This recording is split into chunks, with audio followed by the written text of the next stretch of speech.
Isang binatilyo sa Naga City ang hinataw umano ng kable ng nakainitan niyang public safety officer. Silipin natin ang mga balita sa probinsya sa pagtutok ni Maki Pulido. Sa Naga City, isang binatilyo ang nagreklamo sa pulisya matapos umanong hatawin ng kable ng isang public safety officer. Sugatan at nagkapilay rin ang kanang kamay ng 14 na taong gulang na biktima. May kadiskusyonan daw noon ng biktima nang bigla siyang sawayin ng suspect. Nauwi ito sa pagtatalo. Kinumpirma naman ng opisina ng suspect ang nangyari. Wala pang pahayag ang inirereklamong opisyal.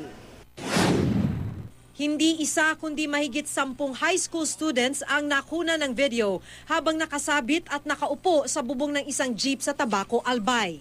Bawal na bawal ang overloading sa mga pampublikong sasakyan dahil takaw aksidente. Aminado ang LTO Region 5, madalas itong mangyari sa kanilang lugar dahil kakaunti raw ang pampublikong sasakyan. Pero hirap sila sa paghuli sa mga overloaded na sasakyan dahil kakaunti lang rin daw ang kanilang mga tauhan.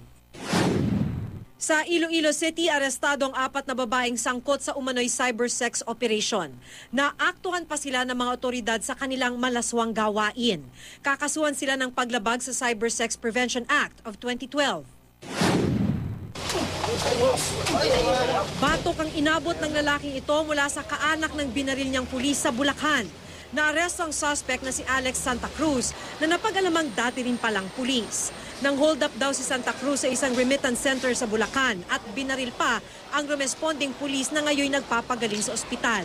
Idedetine sa Bulacan Provincial Jail si Santa Cruz na tumangging magbigay ng pahayag. Maki Pulido, nakatutok, 24 oras.